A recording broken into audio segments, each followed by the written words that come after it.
Hey guys, welcome back. हम लोग फिर से सीरीज में नेक्स्ट जो वीडियो है वो ये है कि एसेंशियल डिजाइन पैटर्न्स क्या होता है। तो जैसा कि आपको पता है कि हम लोग हर ब्लॉग को देखते हैं, तो पहला ब्लॉग जो है आज का वो है डिजाइन पैटर्न्स के बारे में। ठीक है। तो अब डिजाइन पैटर्न होता क्या है, हमको सबको पता है कि एक रियल वर्ल्ड प्रॉब्लम को कैसे रिजॉल्व करना है, किस स्पेसिफिक चीज़ों पे रिजॉल्व करना है, कब रिजॉल्व करना है, उस पे रहते हैं। मतलब आपको बहुत सारी चीज़ें दी गई हुई हैं डिजाइन पैटर्न्स पे कि अगर ऐसा प्रॉब्लम आएगा तो ये करना, ऐसा प्रॉब्लम आएगा तो ये करना। तो कई बार हम डिजाइन पैटर्न्स को और कॉम्प्लेक्स बनाने में जाते हैं तो डिजाइन प्रिंसिपल्स हो जाते हैं। ठीक है। तो डिजाइन पैटर्न्स और डिजाइन प्रिंसिपल्स का अगर आपको डिफरेंस जानना है तो उसके लिए 5 design principles from a software architecture गुरु लिखा हुआ है, ये भी अपन करेंगे कभी ना कभी। बट आपको अगर बेसिक्स पढ़ना है आर्किटेक्चर का, सॉफ्टवेयर आर्किटेक्चर का, तो आपको ये क्लीन आर्किटेक्चर बुक है, इसको देखना रहता है।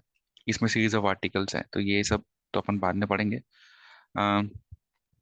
नाउ हम आज बात कर रहे हैं ये बंदों की जिनका जिनको बोलते हैं फैक्ट्री। ठीक है। तो फैक्ट्री होता क्या है, पहली बात तो ये, फैक्ट्री क्या होता है? कोई भी चीज को प्रोड्यूस करने का चीज। तो वही हम यहाँ पे ही बात करते हैं कि फैक्ट्री का पैटर्न का मतलब ये होता है कि जो लॉजिक है किसी भी ऑब्जेक्ट को क्रिएट करने का, वो हम क्लाइंट कोड से हटा देते हैं या दूर कर देते हैं। ठीक है।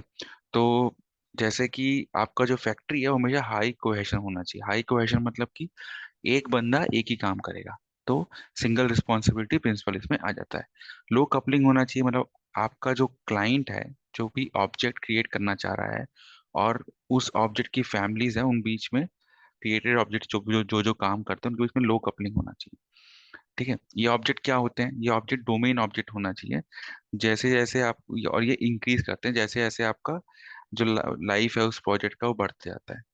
पर ये जो है ऑलरेडी लॉजिक जो इम्प्लीमेंट हो चुका है उसको मतलब चेंज नहीं करते या डिस्टर्ब नहीं करते। ठीक है। तो प्रैक्टिस में हम कब फैक्ट्री डिजाइन पैटर्न जो है वो यूज करेंगे?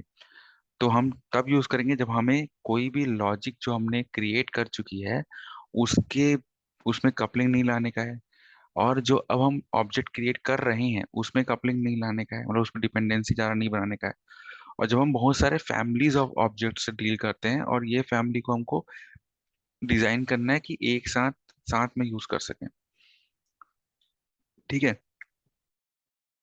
तो अब सिंपल सी बात होती है, एक सिंपलेस्ट फैक्ट्री का नाम आता है। सिंपलेस्ट फैक्ट्री ये है कि आप फैक्ट्री पैटर्न को एक कॉम्प्लेक्स क्रिएशन लॉजिक को के ऊपर डाल दें। ठीक है, यानी कि एक स्पेशल क्लास रहे जो बाकी सारे क्लास को क्रिएट करने का काम करे।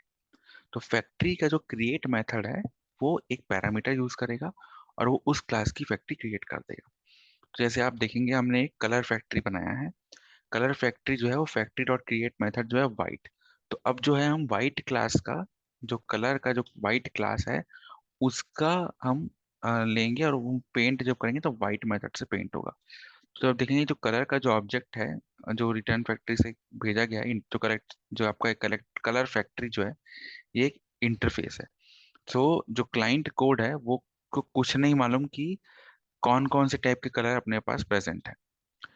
तो इसमें ये भी लिखा गया है कि one of the fundamental purpose of factory pattern ये है कि वो क्लाइंट कोड को डीकपल करता है क्रिएशन लॉजिक से, और कितने सारे कॉन्क्रीट लॉजिक हमारे पास टाइप्स जो हैं ऑलरेडी क्रिएट हो चुके हैं। अब ये क्लास डायग्राम देखिए, क्लाइंट है, इसके पास मेन मेथड है, ये कलर फैक्ट्री को बोल रहा है कि भाई मेरे को क्रिएट कर दो। कलर फैक्ट्री जो है वो कलर इंटरफेस से बात करता है। कलर फैक्ट्री को क्या होता है कि जो ये ब्लैक और वाइट जो पैकेज है ये वाइट क्लास और कलर क्लास है, जिसमें पेंट मेथड है, वो बोलेगा कि I am painting white, I am painting black. So जो पेंट मेथड आ रहा है वो आ रहा है आपका कलर इंटरफेस से, और क्रिएट मेथड जो है वो आ रहा है आपका कलर फैक्ट्री से। ओके, क्रिएट फैक्ट्री में आप सिंपल इंस्टेंस क्रिएट कर रहे हो। आपने बहुत से अदर आर्किटेक्चर पढ़े होंगे जब आपने नोटिस किया होगा कि हर सॉल्यूशन का कोई स्ट्रेंथ होता है और वीकनेस होता है। तो देर आर दो ऐसे चीजें जहाँ पे हमको अटेंशन अपना रखना है। जैसे कि हमने क्या किया है, डिवाइड कर दिया है क्लास को दो डिस्टिंक्ट ग्रुप्स में, पैकेज ए और पैकेज बी में। ठीक है। इससे क्या होता है, जो क्लाइंट कोड है वो कम्प्लीटली इंडिपेंडेंट है कॉन्क्रीट क्लासेस से, है ना। तो इससे क्या होता है कि हमको अगर कोई भी कंपोनेंट डिलीवर करना है इंडिपेंडेंटली तो हम दो मॉड्यूल्स पे कर सकते हैं। तो इससे हम ज़्यादा फायदा होगा डिपेंडेंसी इन्वर्जन पे। अब हमारे इतने एफर्ट के बाद भी एक एरो आ रहा है पैकेज ए से पैकेज बी, तो ये बताता है कि एक डिपेंडेंसी है। ठीक है, तो अनफॉर्चुनेटली क्या हो रहा है कि एक डिपेंडेंसी तो है ही, कि वो वाइट है कि ब्लैक है, उसके उसको पैकेज भी जाना ही पड़ेगा।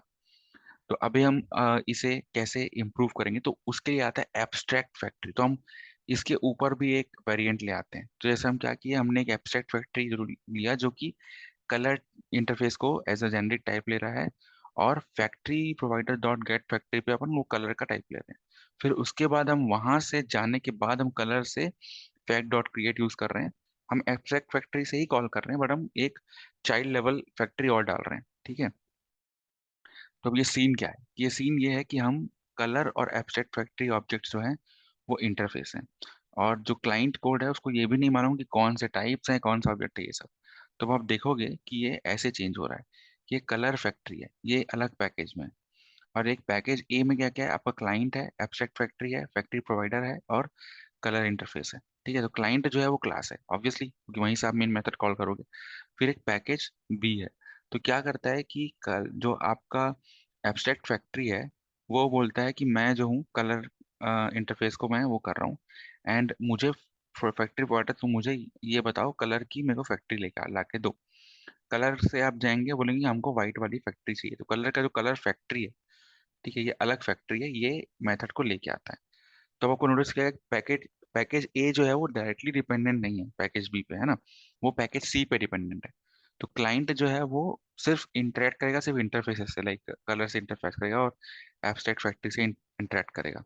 इसका ये मतलब होता है कि हम ये कोड को before the existence of any concrete class भी हम लिख सकते हैं, और हमको क्लाइंट कोड को मॉडिफाई नहीं करना पड़ेगा।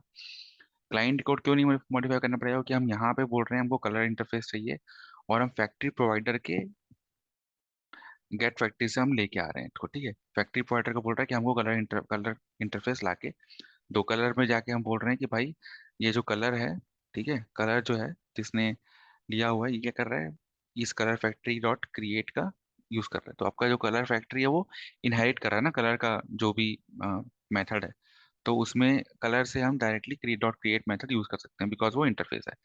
ठीक है, तो पोटेंशियल कॉम्प्लेक्स डिजाइन है, ये अब पैकेज सी में एनकैप्सुलेट हो गया। ठीक है, दिस डीकपलिंग हमको क्या मिला, एक अच्छा एडवांटेज मिला कि जिसको हम अभी समझाएंगे। तो ये बोल रहा है कि अगर हमें कोई भी नया फैमिली डालना है तो हम क्या करेंगे। मान लो, मेन एडवांटेज क्या है कि अगर हमको नया फैमिली डालना है, मान लो एनिमल डालना है, तो हम एक नया क्रिएशनल लॉजिक लिख देंगे कॉन्क्रीट फैक्ट्री के अंदर। ठीक है, सो यहाँ पे क्या हुआ, इसने एक और पैकेज बना दिया डॉग एंड कैट का। ठीक है, अब हमें कलर की फैक्ट्री मिली थी, अब हम डॉग और कैट की फैक्ट्री, एनिमल की फैक्ट्री बना रहे हैं, उसमें हमने एनिमल फैक्ट्री लिख दिया, और हमने इसके अंदर सिर्फ एक इंटरफेस डाल दिया एनिमल करके।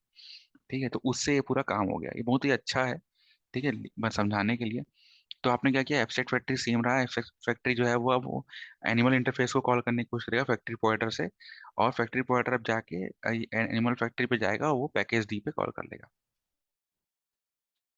तो देखिए एब्स्ट्रैक्ट फैक्ट्री कैसा था कि एक इंटरफेस है एब्स्ट्रैक्ट फैक्ट्री, इसमें क्रिएट मेथड है। फिर फैक्ट्री प्रोवाइडर जो है उसके अंदर एक एब्स्ट्रैक्ट फैक्ट्री का क्लास है जो कि गेट फैक्ट्री यूज कर रहा है, और उसमें अपन ये चेंजेस कर रहे हैं। ठीक है, क्लास फैक्ट्री प्रोवाइडर एक क्लास है। ठीक है, नाउ कलर फैक्ट्री है, कलर फैक्ट्री जो है वो एब्स्ट्रैक्ट फैक्ट्री को इम्प्लीमेंट करता है जहाँ पे आपका क्रिएट मेथड है। ठीक है, कलर फैक्ट्री भी एक क्लास है जो कि एब्स्ट्रैक्ट फैक्ट्री को इम्प्लीमेंट कर रहा है, और कलर फैक्ट्री जो है यहाँ पे है आपका। ठीक है, उसके बाद हम कॉम्प्लेक्स क्रिएशन लॉजिक कुछ भी लिख सकते हैं, हम बोल देंगे भाई जो भी कलर टाइप है, मगर ये कलर टाइप ये है तो वाइट लिख दो। अब एक कलर है जिसके पास सिर्फ एक ही मेथड है कि मैं पेंट करूंगा। ठीक है, फिर ये जो वाइट है इसमें बोले भाई हम जो है वाइट कलर में पेंट करते हैं।